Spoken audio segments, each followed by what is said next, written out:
Baba Ali, Assalamu alaikum. Wa alaikum salam wa rahmatullah. I'm so delighted that you are here with us today. I have been using your kid videos with my students and my nephews for more than a decade now. So MashaAllah. I really appreciate your work and your contribution, mashallah. So thank you so much. Thank you for watching the videos and supporting the videos. Alhamdulillah. Thank you. Yes, and I never thought we'd come to this moment where we have some common interest. And so we are here today not about your kids' videos, but about something completely different, which would be your current passion project, which is marriage related. If you would, first of all, if you could introduce yourself to those who are not familiar with you and also tell us what you do. Sure. Assalamu alaikum, everybody. My name is Baba Ali. Now, when I say Baba Ali, some people know me from the children's videos. Some people know me from old school YouTube videos. I was the first Muslim YouTuber that made video blogs. Some people know me from stand-up comedy. I did that for about 16 years. Some people know me because of my games. I was the first Muslim board game inventor that made games that were not trivia games. I made two of them, Mecca to Medina and Kalimat. They both sold around the world. And some people know me because of the different Muslim independent films I've been in.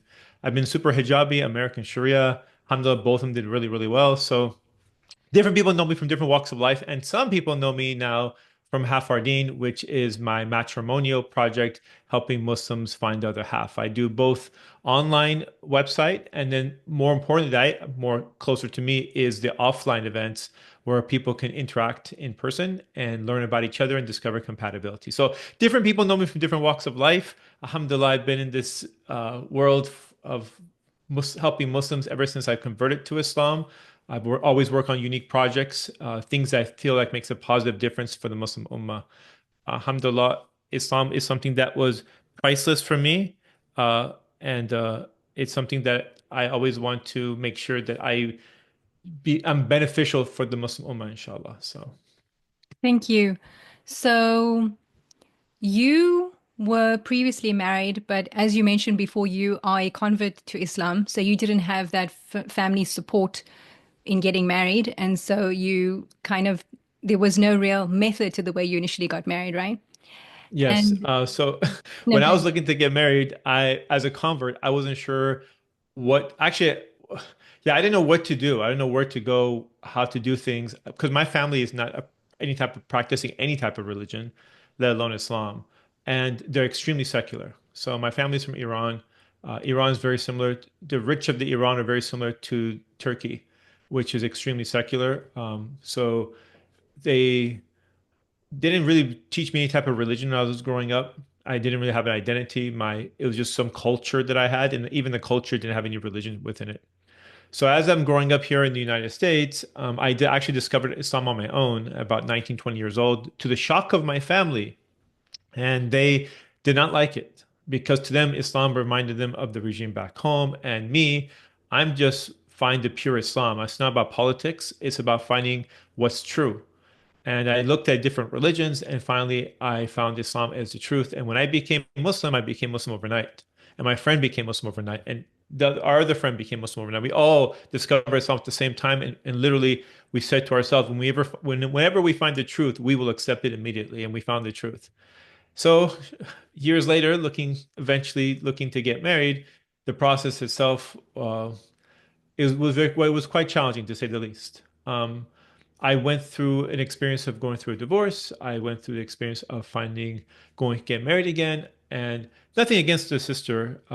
Myself, I've learned through my own mistakes of like realizing that it's not what people think it is, what marriage think it is, or what you're supposed to be looking for. Because naturally, if we don't know any better, we default to what we want as far as what we find superficial. So for men, it's beauty and physical attractionness. And for women, it is success and status. These are things that are just wired in us. Nothing wrong with it. But these are things that we find attractive. So things are shining, you're going to go towards that direction. What we don't realize is that that is not going to help us stay married. It'll help us maybe find someone we're attracted to, but it's not going to help us stay married. And that's what we learned for many people who've gone through divorce. We learned the hard way that there's one thing to get married and there's another thing to stay married. So how do we stay married? That's a topic you rarely hear about. You always hear about, oh, we have to get married. You have an imam come in for the matrimonial event. He's going to give a speech about why it's important to get married. That to me is just as important as the khatib talking about the importance of wudu before salah. I mean, before Jummah. If we don't know how to make wudu, we're in trouble because we're about to pray in 15 minutes. So it's kind of like we already know it's important about getting married. How about we talk about more important issues? How to stay married? And I think for us, as we go through, some of us have gone through divorce, we realize that what we can't tolerate in a marriage, what is not going to work for us. Now, what's interesting is like what doesn't work for you may work for somebody else. So what happens is you may divorce somebody, and that same person marries somebody else and lives happily ever after. And now you're probably wondering to yourself, how is that possible? This was the worst person in the world. I couldn't stand this person. But somehow, some way, how are they happy? And how did they get married before me? And how is the other person able to tolerate this guy's nonsense? Because I know his nonsense. How is he able? And then you think to yourself, wait a second, maybe my tolerance level for that person's nonsense is different than the other person who just married them. So what I can tolerate, they can't. And what they can tolerate, I can't. So now the key is finding the right person that you're not just attracted to, but you can endure their flaws and their weaknesses. That's what we learn through the process of going through a divorce and experiencing it. That it's not just the marriage parts of it, it's the parts of like, okay, what can I do to have resilience and make sure I stay married, inshallah.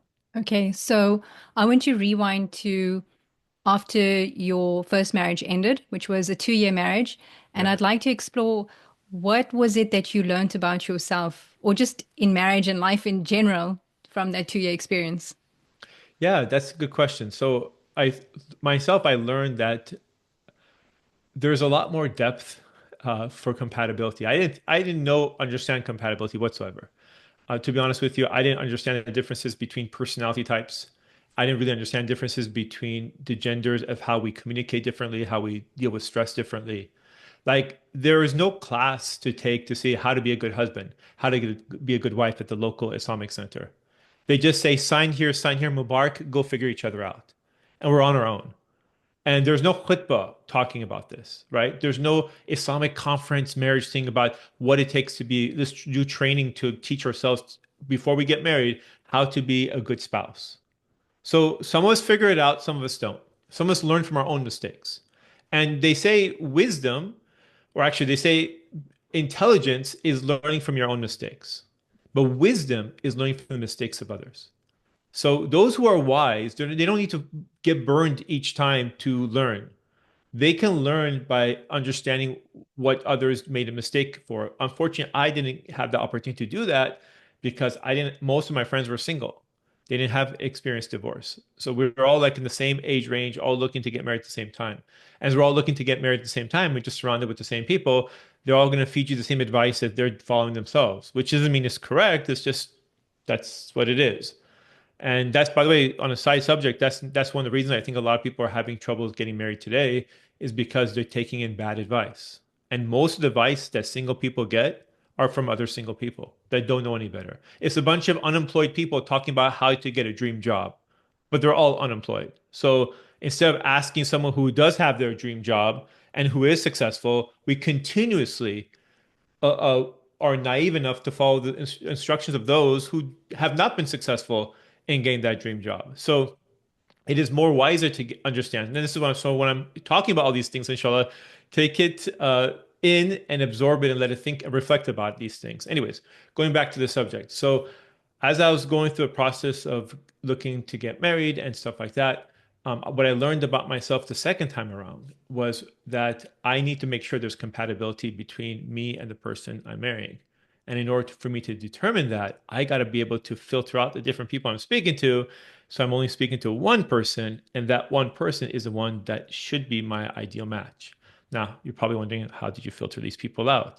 Well, I had to come up with my own system because there was no system. Back then, they just had like these matchmaking websites where you just they ask for your eye color, your hair color, your height, your weight. It's almost like a biodata thing. And unfortunately, 20 something years later, it's still the same thing today. It's just, you're just look like an Amazon product. All right, tell us your years of marriage. Are you divorced? Are you not? Are you this? Are you that? It's just like a line of code And it's kind of like these are human beings. We're not just a bunch of stats on a line. And it's okay, I'll pick this one, I'll pick this one. You're not a product from a magazine. You're a person, but there's no depth. You're just a still picture. But you know, anyone who's been married, this you're not a still picture. There's other parts of you. There's other layers of you. So when it comes to compatibility, what I did is I asked a series of questions that didn't have right or wrong answers to filter out the people that weren't compatible with me. Now, why did I use questions that didn't have right or wrong answers? Because when you have questions that have correct answers, like for example, do you pray 5 times a day? Well, the correct answer is to say yes. But that doesn't mean what they're telling you is necessarily the truth. They may be, but how do you really know that? It's almost like asking people, I want to see if people are liars or not. So I'll ask them, are you a liar? And if they say no, that means they're not a liar. That's as much logic as that. So instead of doing it that way, what I did is I said, the questions that come up with are going to be questions that are important to me. They'll have psychological meaning behind them, but people wouldn't really understand what I'm asking. So going back to this example of if I want to find out if they pray 5 times a day, I would ask a question like, about what time does Fajr come in the area you're in? Now, if they're off by 15, 20 minutes, that's fine. But if they're off by an hour and a half, 2 hours, they don't pray Fajr regularly. I'm not saying they don't pray Fajr, but not regularly. What Because if a you ask person, an what if you ask an open-ended question such as, well, what does religion mean to you? Or what does that's spirituality subjective. mean? That's subjective. I mean, because then there's no yes or no answer. I can chat GBT the perfect answer to give to each person. If I was single today, based on the naiveness of Muslims that I've come across, oh, I think I can just wing it. Oh, I think I can do really well. You can marry almost whoever you want. People have become accustomed to everyone's searching for their perfect match, right? And there is no perfect match. They just don't know that. So what I have to do is just prepare the answers that I think people want to hear. And I would just go into all these things. If I was a bad person, this is what I would do. I would prepare the answers that they need to hear and just tell them what they want to hear. And there's no way for them to verify it. What does religion mean to me? Religion to me, Allah subhanahu wa ta'ala is the most important thing to me. And I want to connect Islam in every element of my life. From the way I eat, to the way I sleep, to the way I treat Yeah, my but wife. I mean, I'm sorry, anybody with a brain can tell that just sounds so generic. I mean, You're saying that right now until you see someone attractive that you're talking to, and suddenly everything there sounds like, how many people have fallen for that? How many people today that are divorced said he said all the right things, and then I found out after marriage that's not the person I married? How many people? How many people can that's divorced cannot tell the opposite thing? They would not say that. Come on, majority of people fell in. They cannot. I'll tell you. I'll take it even one step further. 99% of sisters that I've come across, I would say like to say 100, but I can't remember the exception. But I'll just say 99 to keep myself safe. Cannot tell the difference between when a man is telling you the truth and when he's telling you what you want to hear. They cannot tell the difference. it's kind of scary. It is scary. So what I did is I came up with a system that come up with, I'll give you an example of one of my questions. Do you think with all the things that are happening in the world today, do you think we need more justice or more mercy? Now, if you choose more justice, you're more fair. If you choose more mercy, that tells me you're more forgiving. Now, of the 99 names of Allah subhanahu wa ta'ala, one is the most fair, one is the most forgiving. What I really asked you has nothing to do with what world politics or the view of the world. What I'm really asking you is, are you more fair or are you more forgiving? But I asked it using psychology, my what I call Baba Ali questions, where I ask these unique questions. Now, after I did this, by the way, I filtered the 17 people down to one. I realized that she lives 5,000 miles away, but that didn't deter me to not meet her because she matches all these things of compatibility that this little system that I built. I married her and I've been married for 23 years now. Now, when I got back, my friends asked me, how did you get married? Because you just went to go meet her. You come back married. How is this even possible? I've been looking on these websites. I've been doing this. It doesn't work. You told me you're going to talk to one person. You can't just talk to one person and get married. Why not? It doesn't work that way. You have to join all these websites. You have to talk to hundreds of people. You have to do all this stuff. You have to go to this event. You can't just talk to one person and get married. That's not even realistic. I said, yes, it is. So how? And I said, use these questions. So my friend took those same questions after struggling with it, and he took those same questions and said, "Let me go try." He got married. Till today, he's married. Guess what he does? He gives my questions to other people. So you're like, what are these questions? These questions are ways to get people to show the real part of them that are not hidden with the correct thing to say, the right thing to say. Because I'll tell you, back before Islam, one of the things I used to do was I used to go for job interviews for fun. I mean, this is the way you had before the internet. This is my version of trolling, I guess you can say today. Was what do I do for entertainment? What do I do for fun? Some people do this, some people go drinking, some people do all crazy stuff. I was before Islam, my enjoyment was let me go to job interviews that I have no qualifications for. I don't care if I'm going to do a job interview to be a chiropractor. I don't know what the chiropractor is. I kid you not, I went for electrical engineering. Wallahi, I don't know what electrical engineering was. Zero, zero. I couldn't even put it, if you put a gun against my head, I couldn't tell you a line of what it does. I went for a job interview, very confident. I even got to the final part of the interview. I passed everything until I got to the technical part. So, and then in the Crazy. technical part, the guy was telling me, like, he told me, "What are you doing here?" I said, "What do you mean?" He said, "You have no qualifications. You are wasting your time. Why did you come?" I said, "Okay, I'm leaving." "No, you're not leaving." The guy started yelling at me. He was so angry because I wasted so much of their time. But again, I was foolish. I was young. I was dumb. But young people we do dumb things. I was just entertaining myself. But what's funny is I landed a bunch of jobs. I ended up becoming a kindergarten through science, fifth grade science teacher. I taught public school, private school. I did all these different things that I had no business doing, absolutely no business doing. But I learned to myself that if you just read people's body language, if you know the right words to say that they want to hear, you can go as far as you want to go. And what I realized that this is actually could be something very dangerous. So after I become Muslim and after I learn things and process of getting married and stuff like that, I am thinking, wait a second, people could be doing that to me. So I need to filter these people out. And I'm now Muslim, so I don't play those games anymore. I have to be honest in the way I do things and be very transparent. So obviously, what you are before Islam, what you are after Islam is two different things. But I said I understand this way of persuasiveness is out there, and I can't have people trick me because if they trick me, I'm going to fall into a trap. And I did. I fell into a trap because I wasn't paying attention. The second time around, now I'm paying attention. So yeah, I've learned through my own mistakes, and no matter how many times I talk about things, I'll never talk about my ex. I'll never say anything negative about that person. The reason why is because I realized that a lot of people you talk to that are divorced, they say they've gone over it, they say they've quote unquote healed, but they really haven't healed because they're still talking about their ex. That ex is taking real estate up in their head. Me, there's zero real estate taken up in my head. Why? Because instead of blaming them, I have to see what was my part in the whole thing falling apart. When you're speaking to someone from marriage and you're talking to a divorcee, and that person doesn't realize what they did wrong, I don't care about I'm not marrying your ex. I want to know what you did to contribute to that. If you don't know what you did wrong and you don't know what your flaws are, you're going to repeat history again. And same thing that happened to your ex is going to happen to me. And I don't want that. I want someone who actually learned and reflected and understood that maybe I could have done this better.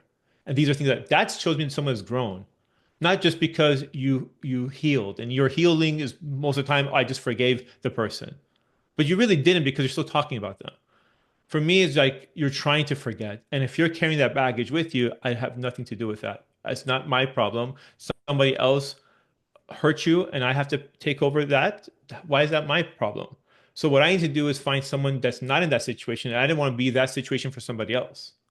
So I had to really move on. So understood that compatibility was an issue I didn't look at. I put too much weight on superficial things like physical beauty and stuff like that. So now today, you have people who are divorced who will tell you that I've learned what's important, what's not. And I used to put so much emphasis on XYZ, and I put less emphasis on that. Now I have to put more emphasis on this. That's a person who learned from divorce, right? The person who didn't learn from divorce is like this. These are all the things that I wanted in a spouse. I still want everything like that. And now here's an entire long list of stuff that this person can have as flaws. Guess what? You are now much more difficult to get married to. Not because you're a divorcee, not because social stigma, not because you're older, but because your list is twice as long. Your requirements are twice as long and you don't even realize it. And you have a little bit of a bitterness in your tone when you're speaking to people, and people don't like that energy. So you have to really be realistic and say, listen, I'm a package. There's really good things about me, and there's things that are not so good. Whoever marries me has to marry with a package. Who can accept this package? right? And whoever can accept this package, this is a marriage is more likely to work out. And I can accept your package. But what we do, we don't show the package. What we do when we're talking to each other, we just show the best parts about ourselves. And we sitting there and you look at any Muslim profile, it's the exact same thing. Go to any speed dating event, it's the exact same thing. They talk about very generic things, very surface level things. These are all the things I'm looking for in a spouse, blah, blah, blah, blah, blah. But what about you? What are you providing in return? I'm not saying, okay, what do you bring to the table? I'm saying, what is it going to be like to be married to you? What is the benefit of being married at all if it's just like the sister will say, listen, you want me to work 50-50, you want to make all the decisions, you want to do this, this, and this. I'm basically doing everything I'm doing right now, but just giving you half my money. Why would I get married to you? And the brother is the same thing. Brother will say, hey, you want all these things in a husband, fine. What do I get in return for you as a wife? You're like, oh, I don't touch dishes. I don't cook. You better DoorDash everything. I don't fix anything. I'm not even touching your laundry. I don't do anything. The guy's like, you know what? I'm fine being single. It's like, well, why don't you want to get married? It's like, well, why do I want companionship? I have my friends as companionship. Tell me one reason why I should get married. And when I ask that to sometimes to sisters, like I can't think of one. So if you can't think of one reason to get married, how are you going to convince a man to sacrifice half of his wealth, sacrifice his health, his time, his well-being, and put you first before anything else? And be like, I can't think of one reason. Well, if you can't think of one reason, how are you going to convince him? So I think in order for us to be more attractive, we have to understand what the other opposite gender wants and become those things. There was a time a long time ago, Sheikh and I were having lunch or dinner together, and he said someone came to him and had a long list. It was so amazing how often this actually happens, by the way. Sheikh, I'm looking for a spouse. Can you help me get married? Okay, what are you looking for? And they take out a list, like a list. And it's like, how much can someone write? But they wrote it. Here you go. It's almost like you're asking for a job. I want a job that pays 200,000 a year. That gives me these type of benefits. I want my own parking space. I want that, that, that, that, that, that, that. You go down the entire list. Fantastic. The sheikh look at the list of what they want in a spouse, and they give it right back to the person. And they said this. He shared this story with me. Now I'm sharing it with you.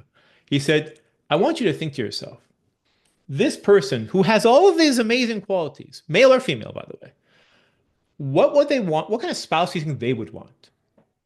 You have to become that spouse. So instead of giving out a wish list, like, okay, this is like Eid, and inshallah, we're going to get something great for Eid, that doesn't work that way. The reality is, if the more you want in a spouse, the more you have to bring as the opposite of what that spouse is looking for. And like, well, I don't know what the spouse is looking for. That's where you have to go ask questions and learn. Understand men, understand women. So when I went through the divorce, I said, I need to understand what women are looking for. I need to become that type of husband. That's why the second So, time I'm going around, 17 people contacted me, not one person. and so how did you learn about that? How did By you? reading books, Okay. by asking questions, by listening to others, by paying attention to things I wasn't paying attention to. So I was like, understand, okay, how do women think?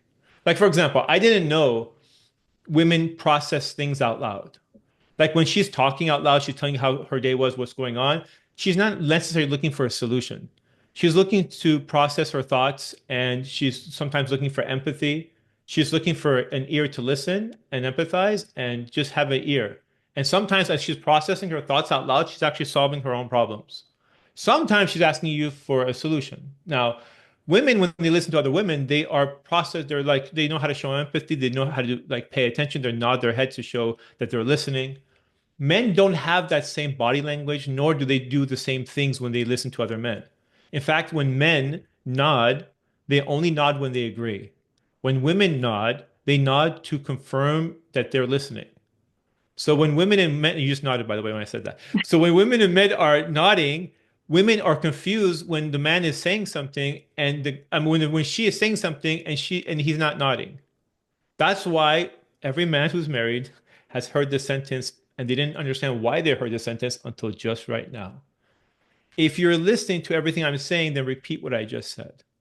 And to her surprise, he repeats everything she just said and says, wow, he's actually listening. I don't get that signal from you.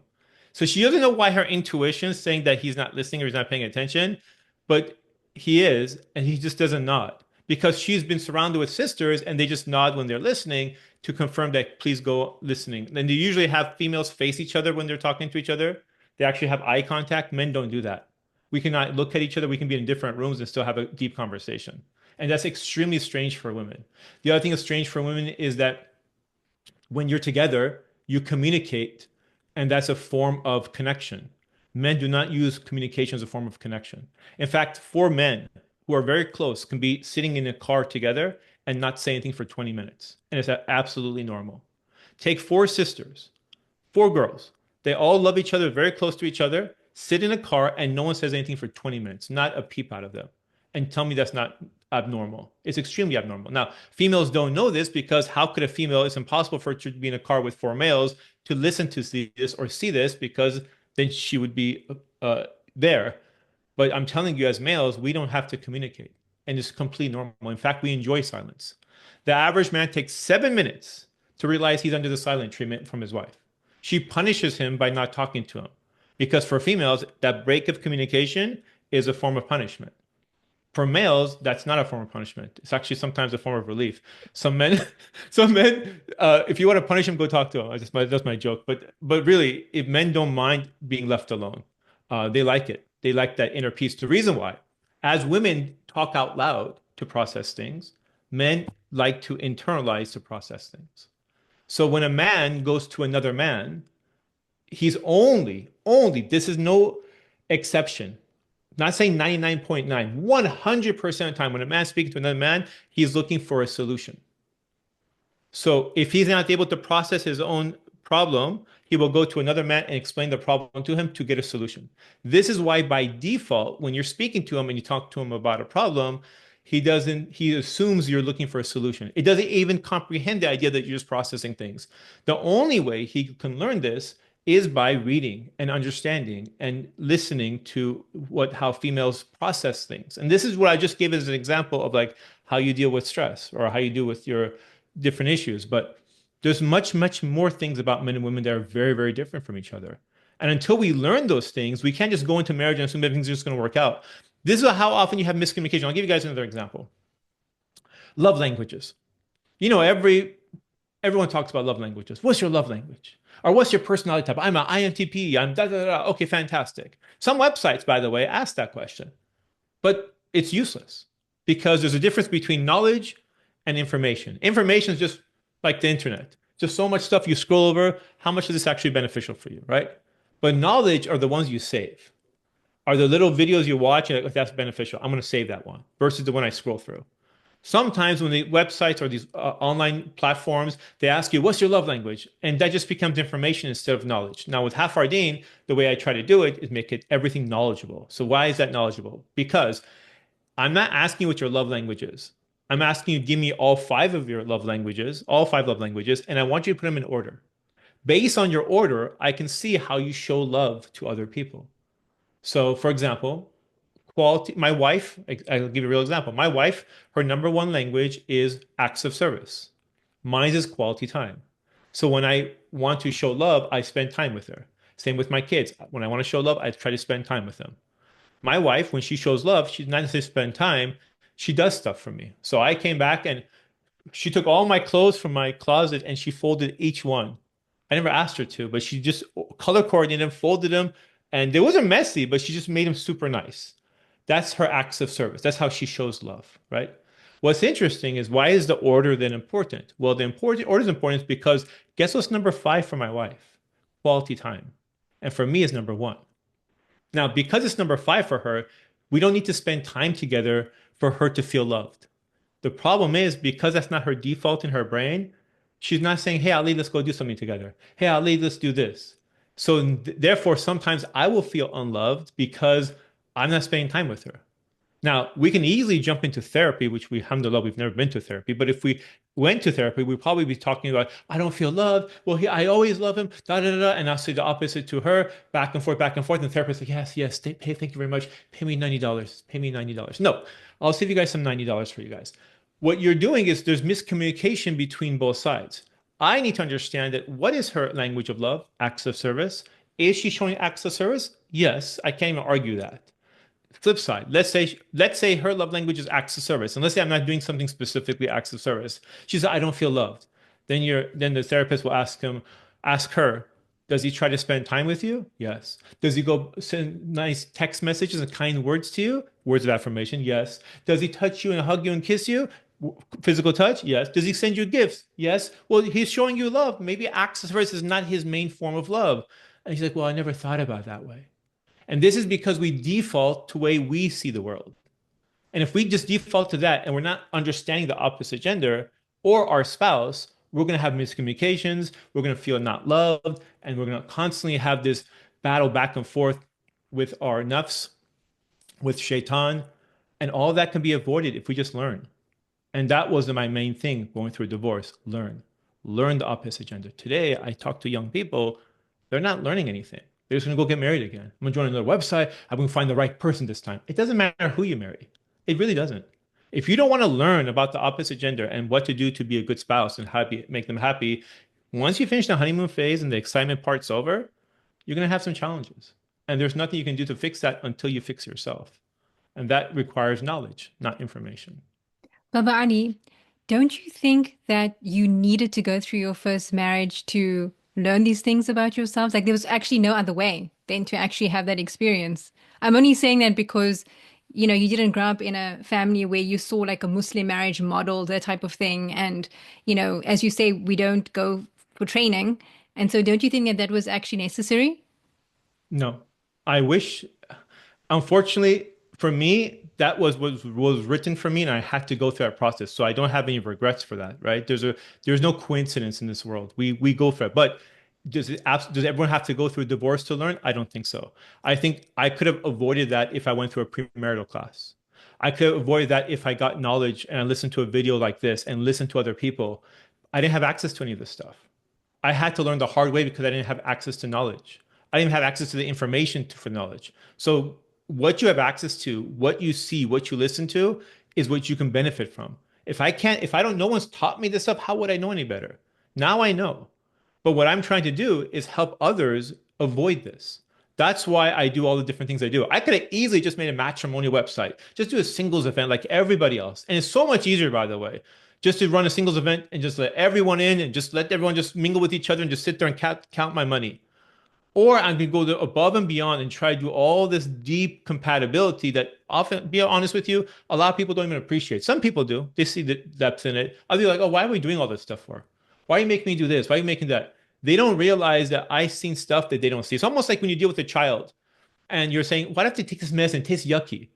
Well, you're 4 years old. You don't understand that your stomach hurts because there's something bothering you, and this will help. This is the medicine. It's not going to taste good, but it's good for you.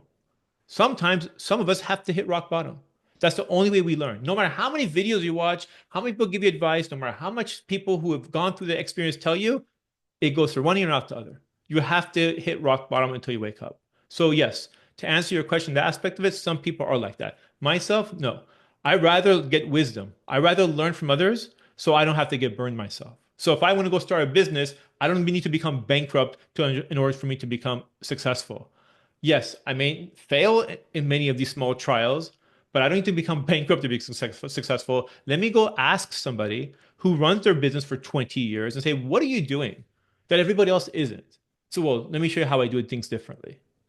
That's wisdom. And that's why I've learned through all these years, better to be wise than to just be intelligent. So, And mashallah, it sounds like you have a very functional and flourishing marriage. Mashallah, may Allah bless you alhamdulillah. both. The thing though is that it sounds as if you guys barely spent any time in real life together. And I'm quite mystified by this because I know many people who have had the theoretical discussions, like Uh-huh. it sounded like you created these questions, she answered them, but it's all theoretical. Like, do you really think that that is sufficient to have a functional marriage, or did you just hit like were you just lucky? You were just lucky. Because I'm No, only saying this because I've seen theoretical discussions that happen virtually. They spend maybe just a few days together, then you get married and realize, well, it's not what the theory said. let me ask you a question. I'll reverse the question. I'll answer your question. I'm not going to avoid it, but I just want to ask you a question. Let's say you have a checkbox of 10 things you want in a man, and you marry someone that has all 10 things. Can you guarantee you will stay married? Absolutely not. There you go. You got everything you wanted and you still can get divorced. So my point of divorce is not getting what you want or not just being finding compatibility. That's just the first part of it, right? The second part is resilience. That every single marriage, including mine, has ups and downs. Don't think I'm just sugarcoating everything, making everything look like my marriage is perfect. It's not. We have ups and downs. We argue sometimes, and sometimes we're not talking to each other, and we become friends again. Then we can't remember the last time we haven't fought. Then we don't talk to each other for 2 more days. So we go up and down, left and right. We have disagreements. We don't see eye to eye. Sometimes she's moody. Sometimes I am. Sometimes we get on each other's nerves, and then we get back to become friends again. The main thing is, can you weather the storm? When things are raining and it's snowing and the weather is bad, can you hold on and realize that it's not going to always be like this? It will get better. And what people do is they have this doom and gloom mentality that I only remember the bad parts of my spouse. Let me get out of this thing, thinking that there's something better. See, one generation ago, people used to get divorced because they weren't happy. This generation gets divorced because they think they can do better. Now, are you wondering, well, why would they think they know how to do better? It's because of your phone. You're sitting there, you're scrolling, looking at all these things that people are doing. Look where they're going, look what they're eating. Why are we doing this? You start comparing yourself to other people. They didn't have this with our mother's generation. They didn't have this with the grandmother's generation. Did they have a checklist of this long? How they married for 40 years, twice as long as me. The reason why is because they didn't, it's not because they didn't have problems. Grandma and grandpa have same problems you do, had the same challenges you do. There were times they didn't talk to each other. They were frustrated with each other. They drove each other crazy. How did they make it work? It's because they didn't give up every time something became difficult. They made things work. Now, sometimes for cultural reasons, oh, we don't want it to look bad upon what people will say, so divorce was more taboo. Sometimes they're doing it just for the kids. We need to just keep the kids together. Sometimes they're doing it for whatever tax purposes. I don't know. But there's something that may be pushing them to like, okay, let's not just rush to the nuclear codes and press the nuclear button. Let's just hold off for a second. Today, we live in a world where Pakistan and India have nuclear weapons. You have these other countries with nuclear weapons. How come they just take out their buttons just pressing it? They know because once you press it, you cannot undo that. America has nuclear weapons with all the stuff. Russia has nuclear weapons. How come they don't use it against Ukraine? Is because they know once you open Pandora's box, you can't close it. Once you normalize something like divorce has become normalized, it's hard to go back. This is why the divorce rate, even though it's like 45% for, I think, for Muslims, something like that. When they say divorce rate, it's like 50% for non-Muslims. What they're not telling you, if you just do a little bit of research, you can chat GBT this, by the way. They're not telling you, wait, zoom out a little bit. The first divorce is only about 35%. That means if you've never been married before, your divorce rate is actually significantly lower than everybody else. But if you've been married before, after the first divorce, your number jumps not 50%, 65%. If you've been married twice, you're 72%. Wait, what? Yeah. You've become more and more normalized to use those nuclear codes. If a country's never used them before, gone through divorce before, they're very hesitant to do that. So my concern right now is that we have become so comfortable and normalized. And sometimes even the financial system, sorry, the government system, if financially incentivizes women to get divorced. You get paid money. You don't worry, there's no negative consequence as far as funds. You will continue getting this. You don't have to listen to your husband anymore. There's this coming in, and I'm not saying the system is perfect, but it's unbalanced between men and women. And this is one of the reasons, by the way, men today aren't rushing to get married. They're not going to go to a system where they are automatically assumed to be the bad person. They will 80% of custody they do not get. They do there's no benefit for men from a non-Muslim perspective to get married. Absolutely no benefit on paper. I mean, they can have an agreement, whatever, but on paper. This is why now more and more people who have gone through divorce are asking minimum of a prenup. In addition to that, there's many people who say, look, I'm not even doing the legal way anymore. We go to the masjid, we do it in the car. I'm not doing this anymore. I'm not going to put myself in a situation where I'm going to lose everything. And now I'm not saying that all sisters are bad, but a few sisters who abuse that have ruined it for other sisters. And unfortunately, that's the reality we live in today. And this is where when I'm saying ruined it for other sisters, we have really good men that are not looking to get married. When you go and look around, it's like, okay, you will start believing that there's a 2 to 3 ratio between women to men. That's how few, that's how crazy the situation is. But Google this as well. What is the ratio between men and women in the United States? And you'll be shocked. It is almost 1 to 1. It's like 1.1 to 1. It's like exactly almost 1 to 1. Like, wait a second. If our ratio is 1 to 1, how come, where are the guys? They just checked out. they don't go on YouTube. Hey guys, I let everyone know I'm not getting married anymore. They don't do that. They don't make YouTube videos. They don't make selfie videos. They just quietly disappear. So now you go to matrimonial events, you see there are some guys there, but all the guys you don't want. Here's the guys in their early 20s. And here's the guys who are 10 years older than my dad. Where's the real guys? Where are the guys in my age range that are looking for me? Gone. And I think there's multiple challenges in trying to fix this. Now, me, I can sit here and complain like the problem, like everything else, but there's an African proverb that says we can either shout at the darkness or we can light a candle. So I, instead of complaining about the situation, let me try shifting it and changing it. So when I do like my singles event, I instead of just putting a bunch of people together and say just talk on surface level, I said, look, we got to do compatibility activities because yes, she's pretty, but there's more to her than her being pretty. And yes, he's handsome or he's successful, but there's more to him than me successful. Let me show you other sides of this person that you wouldn't normally see. So let's figure out what they can tolerate in a marriage. What? Yeah, let's figure out what marriage life would be like if you argue with them. That was the last activity I did, by the way. I put a husband and wife, I put people in situations where they're one-on-one, and you would argue, and then you would rotate, and you argue and you rotate. And you were having real arguments that Baba Ali has picked himself that you guys are going to fight about. And you're like, wow, this is like real arguments. Yeah, they're real arguments. So you go sit there and argue with each other. And when you argue with somebody, it's very different. Assalamu alaikum, where are you from? What do you do? Mashallah, mashallah. It's very different Yeah, because absolutely. Yeah, because yeah, it's completely if you're different. talking to somebody for marriage, I think that it's like wajib to really tick them off, genuinely. Because everybody's all nice and dandy, but I want to see how are you going to react when you get when I, so sometimes, I mean, yeah, I know people who do Yeah, it, what do you look like when you're angry? right, like to be intentionally provocative. How do you just there was a brother who would ask questions about second wife, knowing specific he wasn't looking to get a second wife, by the way, but he was only trying to trigger the sisters. I know the brother. He was trying to trigger the sisters to see how they act when they're triggered. And what would happen is that triggering was okay, this is her worst. I can deal with it. Hmm. Other people, there's no way I can deal with it. So you find these things that trigger people and figure out what to do because obviously here's the reality of it. The guy who's looking to get married, why is he even thinking about a second wife and can barely find the first? It took him like 5 years, 20 events, all these websites, and it is 10 times even harder to find a second wife to agree to the first wife to have two different in-laws and your parents and this. Why would you even deal with that nonsense? The reality is that's not even an option for people. So to find the first and talk about a second wife is probably just to trigger you, just to see how you would react, right? So that's what his logic was, and it worked well for him. So yeah, anyways, the idea is like trying to look at other layers of people, not just see what you see on the surface. And that's one of the things I've learned.